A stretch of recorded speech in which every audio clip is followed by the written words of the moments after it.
नवीन घडामोडी पाहण्यासाठी आपल्या बारामती झटका या यूट्यूब चॅनलला सबस्क्राईब करा व बेल आयकॉन दाबा, म्हणजे ताज्या घडामोडी आपणापर्यंत पोहोचतील. अकलूज येथे अकलूज नगर परिषद सार्वत्रिक निवडणूक 2025ची भाजपा महायुतीच्या प्रचारार्थ सांगता सभा संपन्न झाली.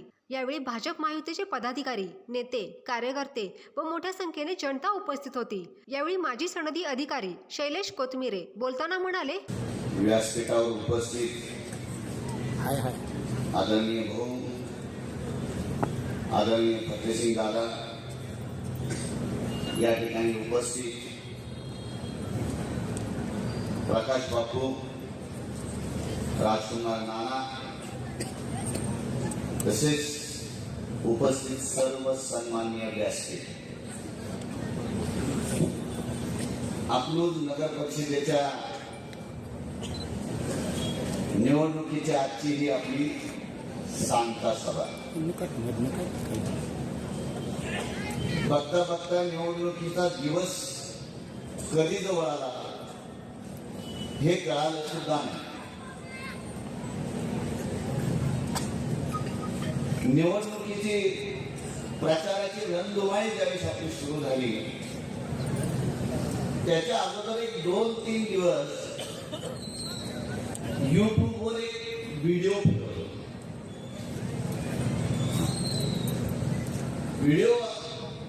ती जी क्लिप फिरत होती, व्हिडिओ क्लिप होती, त्या क्लिप मध्ये चॅनलचे काही पत्रकार लोकांच्या प्रतिक्रिया दिल्या. मी ती क्लिप पाहत होतो, त्यामध्ये एक नागरिक अकलूजचा त्या ठिकाणी, त्याला त्या ठिकाणी पत्रकारांनी विचारलं की काय सुधारणा व्हायला पाहिजे आपल्याला. त्याने सांगितलं, अरे काय नाही आमच्याकडे सगळं आहे, पण कसं सांगू, अरे अकलूज मध्ये मुतारीच नाही, मला घरातून निघावं लागतंय, अख्खं गाव फिरावं लागतंय, फिरताना मला जर त्या ठिकाणी लघवीला लागली तर मला घरीच येऊन त्या ठिकाणी ती व्यवस्था करावी लागते. असं अकलूज आहे. आणि काय कसं सांगतो असा तो भाकर तेवढ्यावर थांबला ना, तो म्हणा अकलूज मध्ये मुतारी दाखवा आणि 1 लाख रुपये मिळवा. मी आजपर्यंत वाट बघतोय, मला वाटतं कोणाला तरी 1 लाखाची तरी त्या ठिकाणी मिळेल ना बक्षीस, कुणाला एवढं जाहीर केलं, पण आजपर्यंत कोणी बहादर त्या ठिकाणी आला नाही आणि त्याने अकलूज मधली मुतारी दाखवली आणि 1 लाख रुपये मिळवले. असं झालं नाही. काय परिस्थिती आहे आपल्याला सगळ्याला माहिती. आज या निवडणुकीच्या निमित्तानं ज्यावेळेस गावागावामध्ये त्या ठिकाणी फिरलो, प्रत्येक गल्लीमध्ये फिरलो, वाड्या रस्त्यावर मी त्या ठिकाणी गेलो, मी स्वतः त्या ठिकाणी गेलो, बऱ्यापैकी त्या ठिकाणी होते. सगळा कवर मला एरिया करता काय परिस्थिती आहे आज आम्ही त्या ठिकाणी बघतो. पाण्याची परिस्थिती काय, आज पाणी 2 दिवसाआड पाणी येतं, अनियमित पाणी पुरवठा, पाण्याची वेळ, 5:05ला पाणी येतं, कारण वेळ हा सुद्धा महत्वाचा आहे. इतकंच नाही, रस्त्याबद्दल तर बोलायलाच नको. कशा प्रकारचे रस्ते आहेत हे आपल्याला चांगलं माहिती आहे. मोठे मोठे खड्डे त्या ठिकाणी आहेत आणि अशी परिस्थिती आमच्याकडे रस्त्याची आहे. नुसते रस्तेच नाही, आपण जर त्या ठिकाणी बघितला तर आज कचरा गोळा करण्याची सुद्धा मोठी समस्या. मी काल त्या भागात होतो, त्यामध्ये डम्पिंग ग्राउंड आहे. डम्पिंग ग्राउंड मध्ये त्या ठिकाणी आसपासच्या राहणाऱ्या लोकांमध्ये प्रचंड त्रास त्या ठिकाणी होतो. त्याने आम्हाला सांगितलं, आम्ही कित्येक वेळा त्या ठिकाणी गेलो, परंतु कोणी आम्हाला या अनुषंगाने कधीही काही सांगितलं नाही. इतकंच नाही तर काही लोकांनी सांगितलं की रस्ते जायला रस्ते नाही, आणि पाऊस जर पडला तर रस्त्याची अगदी वाताहत होते, घरापर्यंत सुद्धा जाता येत नाही अशी परिस्थिती आहे. मध्यंतरी तिथल्याच काही लोकांनी एकत्र येऊन त्या ठिकाणी आपल्या सीओना त्या ठिकाणी भेटल्या, त्यांनी सांगितलं की अहो तुम्ही आमच्याकडून टॅक्स घेता आणि आमची सुविधा देत नाही, आम्ही करायचं काय? मग आम्ही असा निर्णय घ्यायचा का आम्ही जो टॅक्स करतो, आम्ही वर्गणी करतो, आम्हीच रस्ते तयार करतो? अशी वेळ लोकांवर असेल तर काय परिस्थिती असेल? कचऱ्याचं व्यवस्थापन जे डम्पिंग ग्राउंडच्या अनुषंगाने त्या ठिकाणी केलं तेही नाही. कित्येक ठिकाणी स्ट्रीट लाईटच्या व्यवस्था त्या ठिकाणी नाही. अनेक ठिकाणी त्या ठिकाणी ज्यावेळेस मी जात होतो त्यावेळेस लोक सांगत होते साईडचा अंधार पूर्ण अंधार आहे, लाईटची सोय नाही, आणि खूप भयावह अशी त्या ठिकाणी स्थिती आहे. ही वस्तुस्थिती आहे. आणि आता नव्यानं सुरू झालेला प्रश्न काय? वाहतुकीची कोंडी. प्रचंड वाहतुकीची कोंडी आता त्या ठिकाणी होते. म्हणजे या सगळ्या गोष्टी आम्ही त्या ठिकाणी पाहतोय. ही वस्तुस्थिती आहे. आज या सगळ्या बाबी या बेसिक गोष्टी आहेत, ह्या मूलभूत गरजा आहेत, मूलभूत आवश्यकता आहेत, मूलभूत सोयी आहेत, त्या सुद्धा आम्ही त्या ठिकाणी दिलेल्या नाही. मला कळालं काल कोणीतरी काहीतरी म्हणलं की एक जण 29-30 वर्षानं 32 वर्षांनी इथं उपटला आणि आता ते त्या ठिकाणी गप्पा मारायला लागले. अहो आदरणीय महोदय, मी गेल्या 8-10 दिवसात ज्या गोष्टी बघितल्या, तुम्ही इथं काय 50 वर्ष घालवले असतील, पण त्या तुम्हाला अजून जर समजल्या नसतील तर तुमच्या एवढ्या वर्ष घालवल्याचा उपयोग काय? हा या ठिकाणचा खरा प्रश्न. मूळ या ठिकाणी जी मूळ व्यवस्था पाहिजे ती जर आम्ही देऊ शकत नसेल तर या ठिकाणी पुढच्या कुठल्याही गोष्टीचा काही उपयोग नाही, या ठिकाणी मी स्पष्टपणे सांगतो. या निमित्तानं मी या ठिकाणी निश्चितपणे सांगतो, आज भाऊच्या नेतृत्वाखाली आज 26 नगरसेवक आमचे या ठिकाणी उभा आहेत, एक नगराध्यक्ष आमचे या ठिकाणी उभे आहेत. कशा पद्धतीचं काम आहे त्यांचं आज आपण जर बघितलं तर अत्यंत अनुभवी मंडळीचा सुद्धा त्यामध्ये समावेश आहे, अत्यंत अनुभवी, आणि त्याचबरोबर तरुण सळसळणारे रक्त असलेले कार्यकर्ते सुद्धा आहेत की तळमळीने त्या ठिकाणी काम करणारी ही मंडळी. आणि निश्चितपणे मी तुम्हाला सांगतो की घोडा मैदान दूर नाहीये, हे मी आश्वासन देणार नाहीये, परंतु या ठिकाणी निश्चितपणे सांगेल की या ज्या मूलभूत सोयीविषयी ज्या काही बाबी आहेत, ज्या काही नागरिकांच्या समस्या आहेत, या समस्या पहिल्या 6 महिन्यातच त्या ठिकाणी सोडवण्याच्या अनुषंगाने त्या ठिकाणी निर्णय घेतला जाईल आणि सोडवले जातील, हे मी या ठिकाणी प्रथमतः सांगतो. तुम्ही म्हणाल एवढं 6 महिन्याचं डेली कसं काय वाढलं तुमचं? 6 महिन्यात कसं काय म्हणलं? आतापर्यंत झालं 6 महिन्यात. त्याचंही कारण प्रचार सभा झाली आपली पहिली, प्रचाराचा नारळ फोडला. प्रचाराचा नारळ फोडल्यानंतर पहिलं काय झालं तर त्या ठिकाणी काही समस्या मांडल्या. या समस्येच्या अनुषंगानं आपल्या जिल्ह्याचे पालकमंत्री आदरणीय भाऊ त्या ठिकाणी उपस्थित होते. जयाभाऊनी काय सांगितलं? जयाभाऊनी लगेच तिथल्या तिथं सांगितलं की 2 गोष्टी मी तात्काळ करणार. 300 कोटी रुपये तुम्ही फक्त नगराध्यक्ष त्या ठिकाणी निवडून आणा, मी 300 कोटी तात्काळ तुम्हाला त्या ठिकाणी अवेलेबल करून देतो. एवढं थांबले नाही. दुसऱ्या प्रश्नावर ते म्हणजे की अकलूजचं आमचं या जुन्या अकलूजचं गेलेलं वैभव परत आणण्यासाठी तुम्ही फक्त नगराध्यक्ष निवडून द्या, भाजपला त्या ठिकाणी निवडून द्या. मी तात्काळ या ठिकाणी जे इथलं बाहेर आलेलं एसटी स्टँड ते मी इथं आणतो आणि इथला डेपो मी तिकडे नेतो.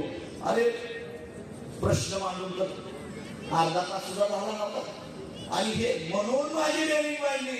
मी म्हणलं 6 महिन्यात आम्ही अमूल दूध सेवा दिली. त्याचं कारण हे आहे की भारतीय जनता पक्षात केंद्राचं सरकार आहे, राज्याचं सरकार आहे, जिल्ह्यामध्ये जयभाऊ आहे आणि तालुक्यामध्ये रामभाऊ आहे.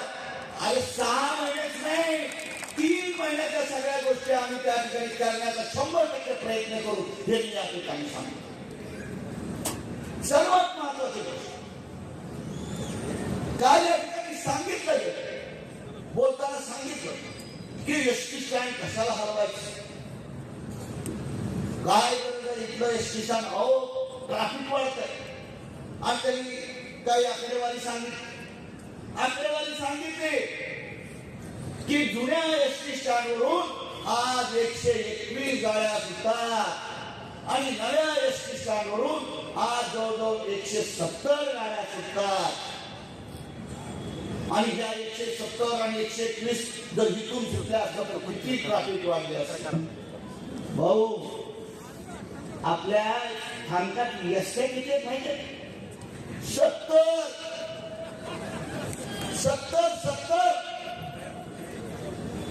मी एसटी स्टँड मध्ये फोन करून माहिती घेतली हो, 70 एसट्या आणि सांगितलं 170 तिथून सुटतात आणि 121 तिथून सुटतात.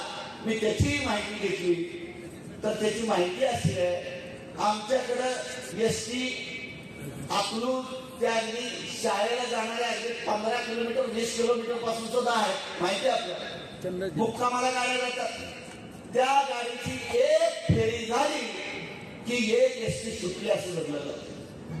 पण अशा किती फेऱ्या होतील ना, पण आपल्याला हा विषय टाळता येणार नाहीये. ही अकलूजची गरज आहे. कारण आज जर परिस्थिती आपण पाहिली तर आज या भागातील जो तरुण वर्ग आहे की जो आज त्या ठिकाणी कुठलाही उद्योगधंदा त्यांच्याकडे नाही आहे, ही आज परिस्थिती आहे. त्यावेळेस केंद्र शासनाच्या माध्यमातून आज राबवला जाणारा कौशल्य विकास प्रोग्राम हा नगर परिषदेच्या माध्यमातून अत्यंत चांगल्या पद्धतीने राबवण्याचा या ठिकाणी अत्यंत आवश्यक आहे. ते त्या ठिकाणी राबवणं हे सुद्धा या निवडून येणाऱ्या त्या ठिकाणी सर्व मंडळीचं प्राधान्य असणार आहे, हे सुद्धा मला या ठिकाणी सांगायचं. मुळात या सगळ्या गोष्टी होत आहेत, या सगळ्या गोष्टी मांडल्या जातात. या मांडत असताना काल अजून एक गोष्ट या ठिकाणी सांगितली की बाबा रे हे इथं राहणार, आमच्या नगराध्यक्षांच्या पती आहेत ते बँकेत त्यांची बदली होणार, हे आपण तिकडे जाणार आणि नंतर सहाय्या द्यायला काय त्यांच्या मागं फिरायचं काय.